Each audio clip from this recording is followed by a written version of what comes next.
India को एक world peace initiative club का एक नया इनविटेशन आया है। ये जो इनविटेशन है वो इंडिया की फॉरेन पॉलिसी के डायरेक्शन को बदल के रख देगा। ठीक है, ये जो आइडिया है पीस इनिशिएटिव का, ये यूएस प्रेसिडेंट डोनाल्ड ट्रंप द्वारा दिया गया है। और ये जो पूरा आइडिया है इसमें परमानेंट मेंबरशिप यानी कि $1 बिलियन का एक ऑक्शन जैसा सिस्टम डाला गया है। Trump would be the chairman for life for this kind of a committee. तो क्या ये पूरा एक पीस इनिशिएटिव है या तो फिर एक तरीके का पावर गेम?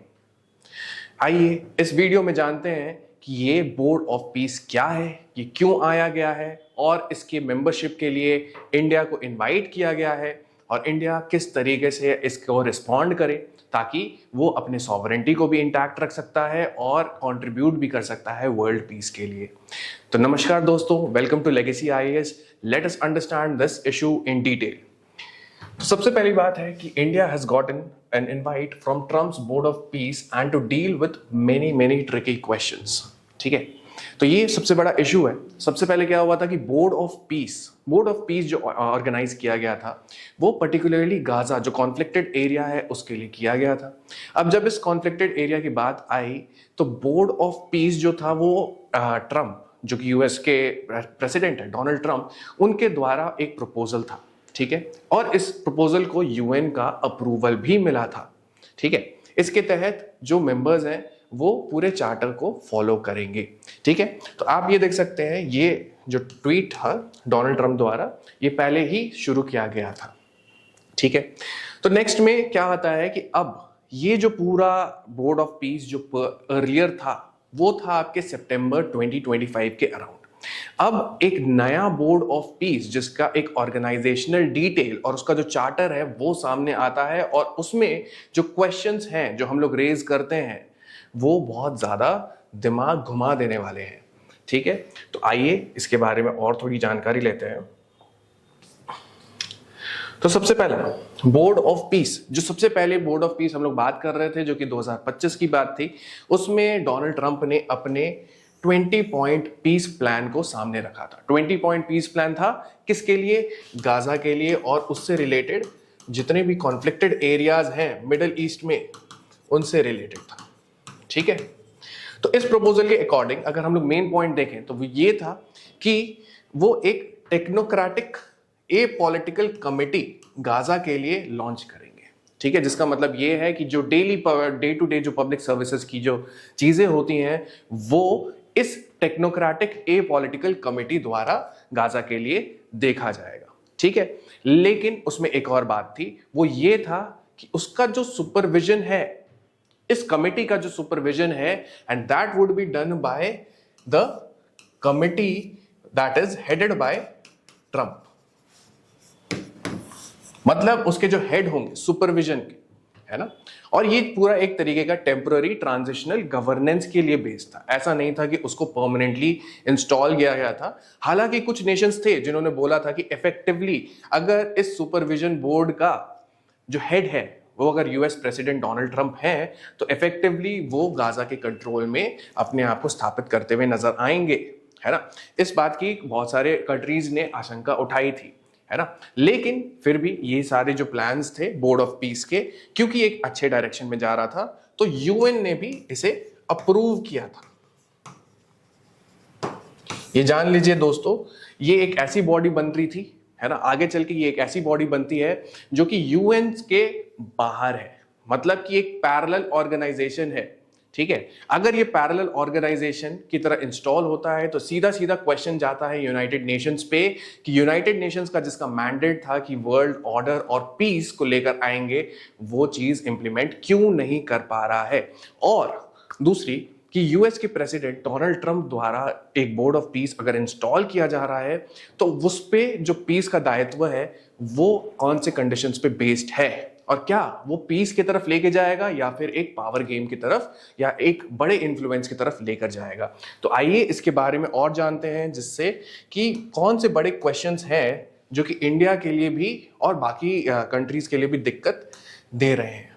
उससे पहले ये जानते हैं कि कौन कौन से जो कंट्रीज थे वो इनवाइट किए गए हैं। ठीक है, इससे पता चलता है कि सारे नेशंस को ये नहीं माना जा रहा है कि आप एक कंट्रीब्यूटर टू पीस हो सकते हैं। इसका मतलब बस ये है कि जितने भी आपके कंट्रीज हैं along the conventional geopolitical camps, जो जियोपॉलिटिकल एडवांटेज देते हैं, है ना, यूएस के एलाइज जैसे, तो Hungary, Albania, Greece, Canada, Turkey, Cyprus, Egypt, Jordan, Paraguay, Argentina और यहां तक कि पाकिस्तान को भी इनविटेशन इस बोर्ड का होने के लिए दिया गया है। ठीक है, और पाकिस्तान का ये भी कहना है कि इंडिया जब रिपोर्ट किया था कि हमें इनविटेशन मिला है बोर्ड ऑफ पीस के लिए, उससे पहले ही पाकिस्तान को भी बोर्ड ऑफ पीस के लिए इनवाइट कर दिया गया था।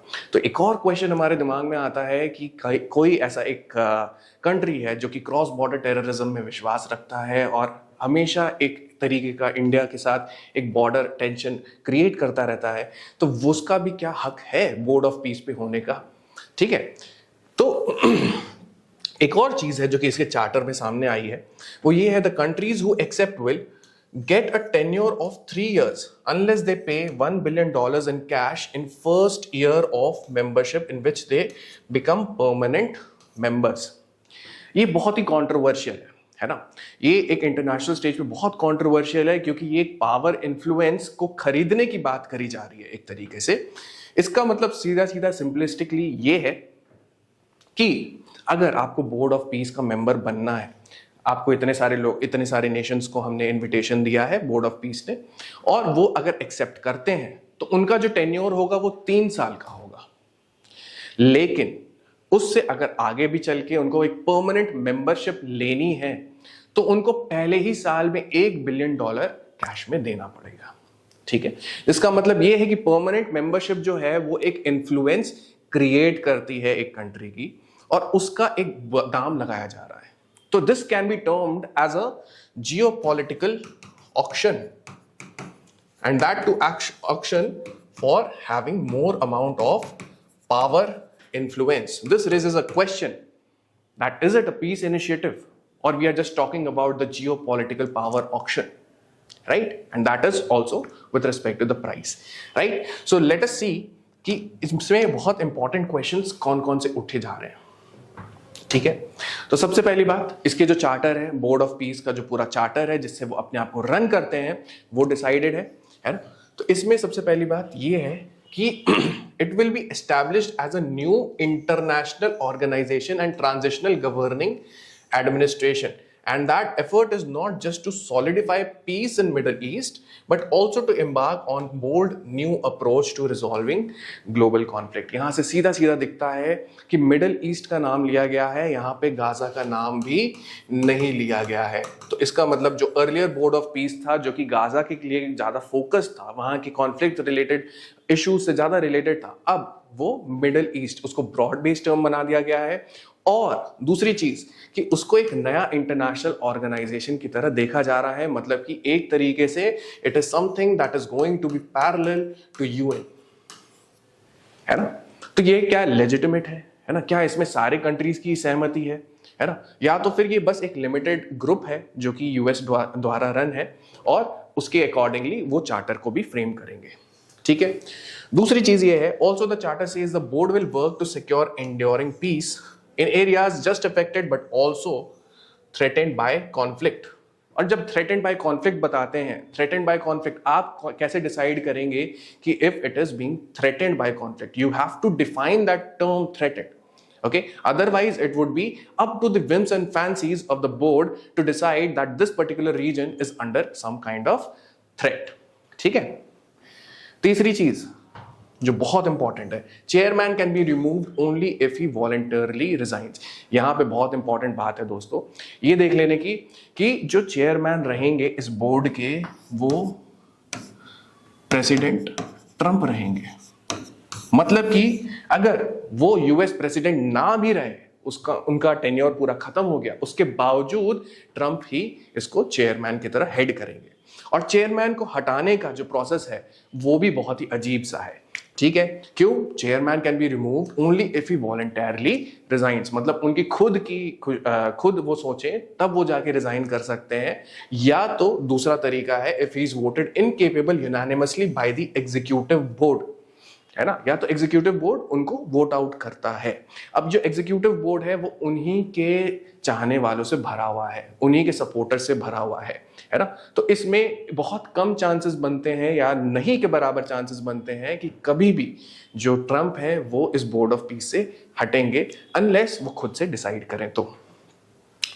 Last part, to get membership a country has to consent to be bound by the charter, है ना।